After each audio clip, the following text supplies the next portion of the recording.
हमारी गाड़ी आगे बढ़ गई, मैं लौटाया।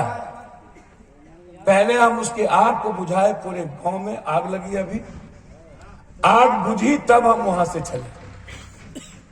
मेरी प्राथमिकता थी उससे एक इंसान को बचाना, जो एक इंसान को कष्ट देता है।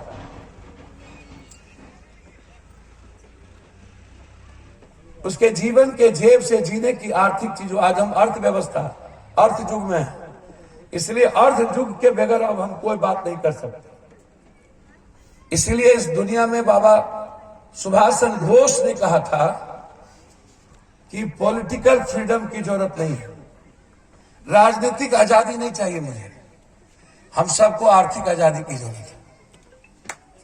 और हमारे विराट लोगों ने, बड़े बड़े लोगों ने, नाम नहीं लेंगे, फिर विवाद की बात आ जाती है, उन्होंने अपने स्वार्थ के लिए पॉलिटिकल फ्रीडम को प्राथमिकता दी।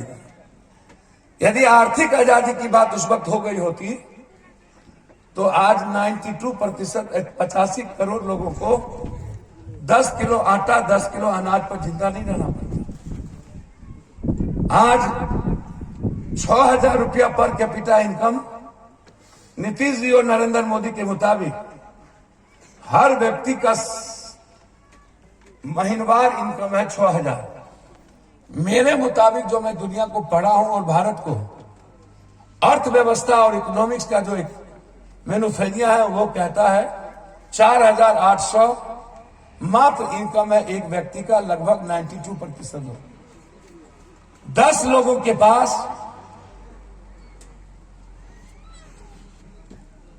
40% दौलत है इस देश में, 10 लोगों के पास, और 100 लोगों के पास 54% लोगों का दौलत है इस कंट्री में।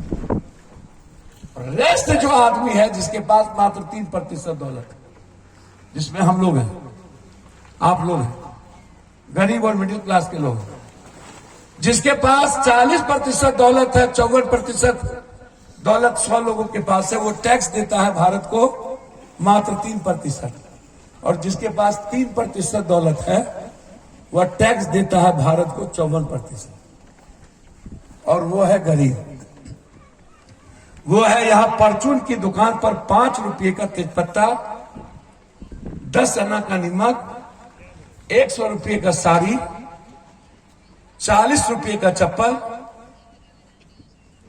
4 आने का मिर्ची, 8 आने का टमाटर, 1 रुपये का प्याज लेके आता है और अपने घर में 3 दिन किसी तरह जीवन जीता है।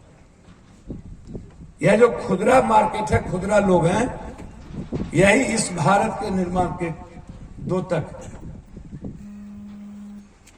और उसके बाद भी गरीब और आम आदमी को गाली पड़ती है, कहता है सारा खैरात नहीं खाता है। जो दुनिया पप्पू यादव के तनख्वाह आपसे चलती है और हम कहते हैं आप खैराती हो, आपका टैक्स न मिले तो भारत का पीएम, सीएम और भारत के ये नौकरशाह भूखे मर जाएगा, लड़ने वालों की पेट खाली हो जाएगी, और फिर इस भारत में आपका सम्मान नहीं है। भारत हमेशा भगवान भाग किस्मत से चला, भारत हमेशा सांप, छिपकली, गोरू, गाय, बैल, भैंस, कुत्ता, बिल्ली, नेरिया, पिपल पैर से चला। हम पूजा करते हैं सांप की, और कृष्ण सांप को मारता है, कृष्ण भी और सांप भी, ये दोनों कैसे चलेंगे? यमुना में सांप, कृष्ण कूद करके सांप का वध किए थे मानव जीवन के बचाने के लिए, और हम नागपंचमी भी करते हैं। हर चीजों को खूबसूरत तरीके से रखने की जरूरत है। हम नहीं कहते हैं कि किसी जानवर को मारना चाहिए, उसकी अपनी भूमिका है, और सब कुछ सृष्टि ने तय कर दिया है। बैंक के लिए क्या, गंदगी के लिए अरुण क्यों, गरुड़ क्यों, सांप क्यों आया, छिपकली क्यों आया, नेरिया क्यों आया, सब कुछ मानव जीवन की रचनाओं के लिए। हम उसमें पानी दें, हम एक पैर का रेस्पेक्ट करें, ज्यादा पैर लगाएं, लेकिन पैर को भगवान तो नहीं माने, उसको क्रिएट किया हुआ है किसी ने। और उसको अपने जीवन के साथ चलना है और हमें उस खूबसूरत चीजों को बचाना है। तो जब तक आप भगवान जीने के लिए नहीं है, भगवान अपने व्यक्तित्व के निर्माण के लिए कंप्लीट, और जीने के निर्माण है विज्ञान। इसीलिए ललई सिंह यादव का इतिहास था, इन्होंने भारत की भूमिका में कुर्बानी दी थी मुगल शासक से लेकर अंग्रेज के बीच तक। वैसे ये अब मुगल शासक और अंग्रेज भारत के लोगों के कारण ही इतने लंबे रहे। हमारे भारत के लोगों की प्रवृत्ति है समझौतावादी, लड़ने की प्रवृत्ति नहीं है। समझौता के कारण मुगल भी 700 साल रहा और समझौते के कारण अंग्रेज भी 300 साल रहा। और हम आज भी लड़ने की प्रवृत्ति हमारी नहीं है, विद्रोही नेचर नहीं है। हमेशा विद्रोही कैरेक्टर को जन्म दीजिए। कल यदि मुगल था, कल यदि अंग्रेज था, तो आज पॉलिटिशियन है जो अंग्रेज और मुगल से भी ज्यादा खतरनाक हो चुका है। अंग्रेज और मुगल हमारी संपदा पर उनकी निगाह थी, उसको वो लूटता था। पॉलिटिशियन की निगाह व्यक्ति के जेब पर, हमारे जेब से वो 400 रुपया निकाले।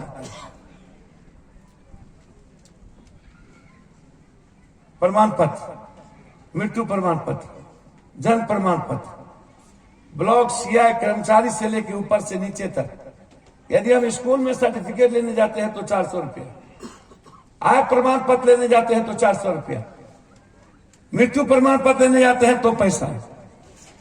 तो एक मिडिल क्लास और आम आदमी जो कमाता है और पप्पू यादव उसके जेब से 500 रुपये में 400 रुपये निकाल लेता है, तो हमसे बड़ा रावण कौन है? हमसे बड़ा यजीद कौन है? हमसे बड़ा कंस कौन है? और आज ये जो पॉलिटिकल सिस्टम है और पॉलिटिशियन है, जिसका निर्माण आप सब करते हैं, यह आपके लिए ही खतरा बन चुका है। क्योंकि नागा अर्जुन और राष्ट्र कवि दिनकर ने एक बात कही थी, जब लोकसभा और विधानसभा गूंगी हो जाए, भ्रष्ट हो जाए और इंसान के लिए खतरा बन जाए, तो हमारी आवाज को सड़कों पर गूंजना चाहिए। हमें लड़ने की हिम्मत होनी चाहिए। 83 में हम लाठी खाना शुरू किए और आज 40 साल, आज से 10 दिन पहले भी हम लाठी खाए। नेपाली नगर, राजवंशी नगर के लिए लाठी खाए, हमेशा सड़कों पर। मैंने कभी यह नहीं सोचा मेरी अपनी कोई लाइफ है या नहीं। हमेशा मैडम कहती, कम बोल देती है फोन करके, अभी दंगा हुआ, मैडम ने कहा क्या जरूरत है आपको सबसे दुश्मनी लेने। हमने कहा कि 100 दुश्मनी ले चुके हैं, एक ठो और लेंगे तो 101 होगा। बात तो एक ही है, 100 भी मारेगा, 101 भी मारेगा।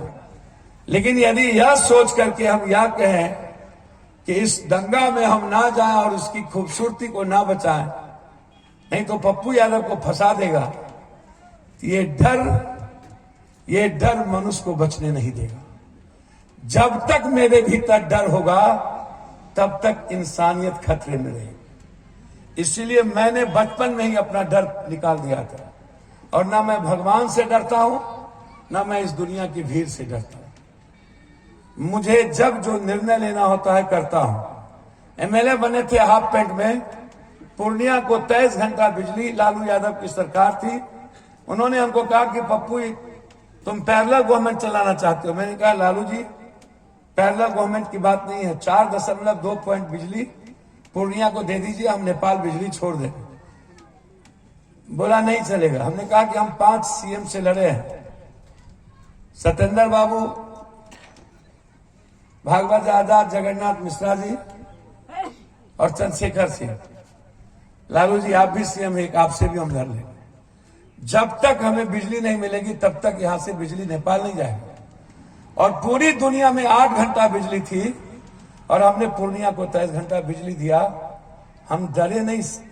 10 जिला का फोर्स लालू जी भेजा। हमने कहा कि ये सब देखते देखते हम थक गए। मेडिकल सिस्टम पर लालू जी हमसे लड़े, लेकिन हम डॉक्टर को बोर्ड लटका के दम लिए सारे फीसों को। हम जब भी कोई निर्णय लिए, चाहे दुनिया एक तरफ थी कोरोना से डरा हुआ था और हम कोरोना को डरा